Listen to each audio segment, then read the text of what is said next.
The Lord be with you. And with your spirit. A reading from the Holy Gospel according to Mark. Glory to you, O Lord. As Jesus was setting out on a journey, a man ran up, knelt down before him, and asked him, "Good teacher, what must I do to inherit eternal life?" Jesus answered him, "Why do you call me good? No one is good but God alone. You know the commandments. You shall not kill. You shall not commit adultery. You shall not steal. You shall not bear false witness. You shall not defraud. Honor your father and your mother."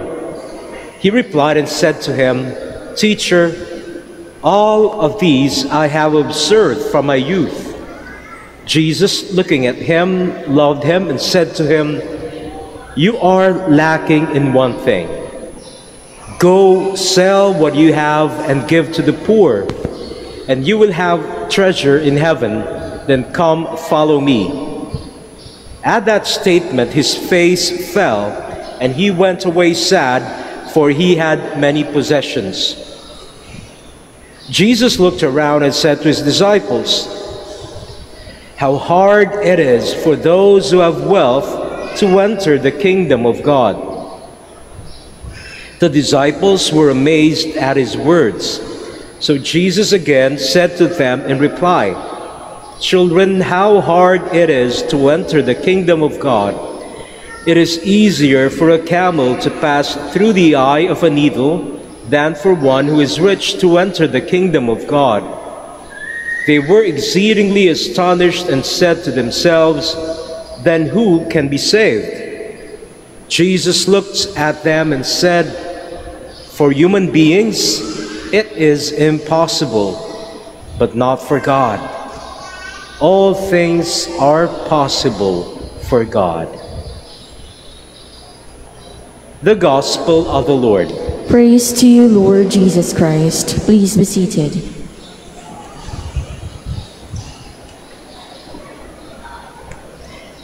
We have a very interesting story or event that happened in the Gospel today.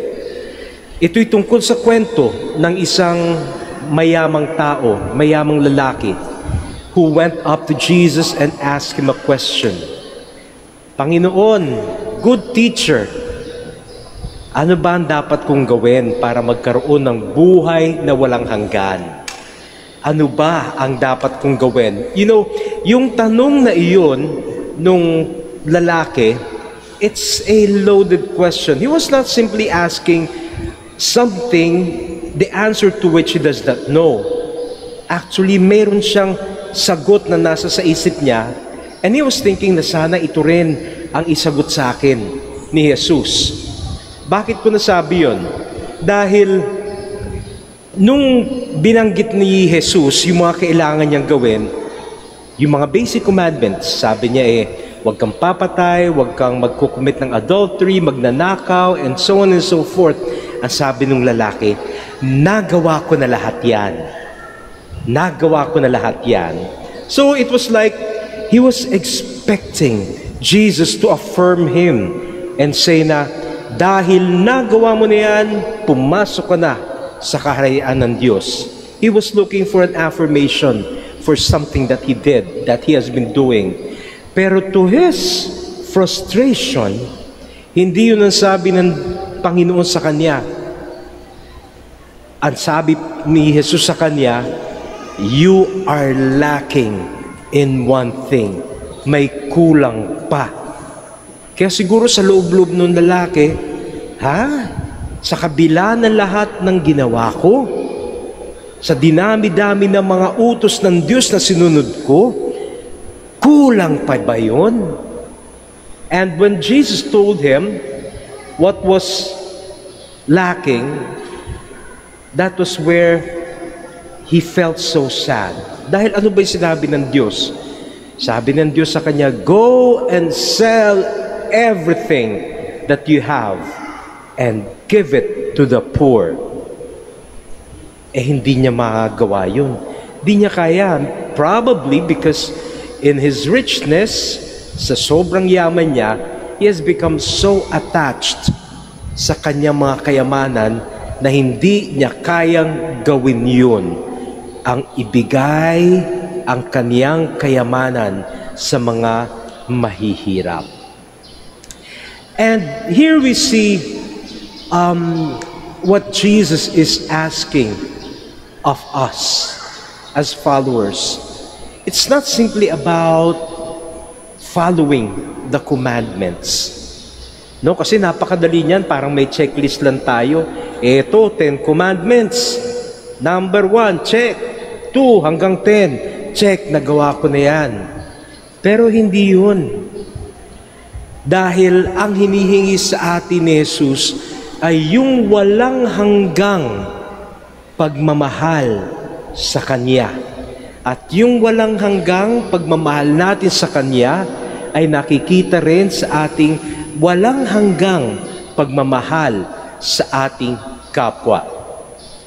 Alam ninyo, yung isa naming yumaong pare, mayroon siyang napakagandang katanungang ibinahagi sa amin. Matanda na siya, marami na siya nagawa. Marami na siyang na-preach na mga retreat. Marami na siyang natulungan na tao. Marami na siyang kabutihang nagawa. And yet, he asked us this question. What else can we do? Ano pa ba ang maaari nating gawin para sa Diyos, para sa tao? Kasi sa edad niya, isipin mo, matanda na siya, dapat mag-retire na, pagod na siya. And yet, he was still asking that question. Ano pa ba ang pwede kong gawin para sa Diyos, para sa tao? What else can I offer God? And that was a very, very striking question for me, because that question is in fact telling us na walang katapusan ang ekspresyon ng ating pagmamahal sa Diyos. Kahit pa matanda ka na, kahit pa mapilay ka na, kahit pa may kapansanan ka o kung ano man, there is no end to how we can express our love for God. Because that is precisely what love is. You cannot set limits to what love can do. You cannot put a border on what love can do. Because love, if it is truly an authentic love, will always find ways to express His love for another. Kahit pa nagawa na niya ito, isipin niya, ano pa kaya ang pwede kong ibigay sa aking minamahal? Di ba nung kayo ay, halimbawa, hindi pa kayo mag-asawa, nanliligaw pa lang, yung lalaki, he never stops looking for ways para ma-express yung pag-ibig niya. Text message, pero hindi pa kasya yun. Magbibigay ng regalo, pero naisip niya, ano pa kaya ang pwede kong gawin para sa kanya?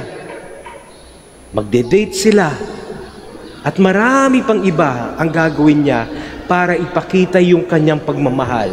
At kahit naging mag-asawa na sila, if the person still loves the beloved, maghahanap pa rin ng pamamaraan para ipakita yung kanyang pagmamahal. In other words, for a person who loves, you are never contented with what you have done to your beloved. Kahit pa napakalaki na naibigay mo sa kanya, parang lagi mong tinatanong, ano pa ba ang pwede kong gawin para sa kanya? Ano pa ba ang pwede kong ibigay sa kanya? At yun yung kulang doon sa rich young man sa ating kwento. Dahil para sa kanya, sapat na yung naibigay ko. Marami na akong naibigay. Marami na akong kabutihang nagawa. He set limits to His love. He set a boundary to His love. Kaya ang sabi sa kanya, ng Panginoong Yesus, may kulang ka pa. And he was so surprised, paano nangyaring may kulang pa? And he was surprised because para sa kanya, naibigay na niya. Maybe he didn't love enough. Because again, when you love, you don't set limits to your expression of love. Hindi mo feeling na obligasyon mo ang magbigay. Dahil nagmamahal ka eh. When you love, giving or doing something for the beloved is as natural as breathing. Para bang titigil ka sa paghinga pag tumigil ka sa pagbibigay mo ng expression ng pagmamahal sa iyong beloved. And that is how our relationship with God should be. Hindi natin sinusukat na, Panginoon, nasunod ko na yung commandments ha. Panginoon, lagi ako nagro-rosaryo, ang dami ko nung na-donate sa simbahan, dapat na ako makapasok sa kaharian mo. I should be entitled to eternal life. But that is not the attitude of one who truly loves the Lord. Because for one who truly loves the Lord, para maghahanap ka lagi ng paraan para ipahayag ang iyong pagmamahal sa Diyos. Hindi ka makukontento because you know that in your heart, there is something more I can give. There is something more I can offer to God. Kaya mga kapatid, this gospel that we just heard is not just about riches. It's not just about detachment to wealth. But I believe this gospel is about an invitation to look inside our hearts and ask ourselves, what more can I give to God? In spite of the many things that I believe that I have already given to God, that I have given back to Him, ano pa yung pwede kong i-offer sa Kanya? Ano pa ba yung pwede kong ibalik sa Diyos? And I believe that if we always have that attitude in our life, that question, that attitude wherein we never stop asking ourselves, what else can I give? Palagay ko, buong puso sasabihin ng ating Panginoong Yesus, halika anak, pumasok ka sa aking kaharian. You have gained eternal life.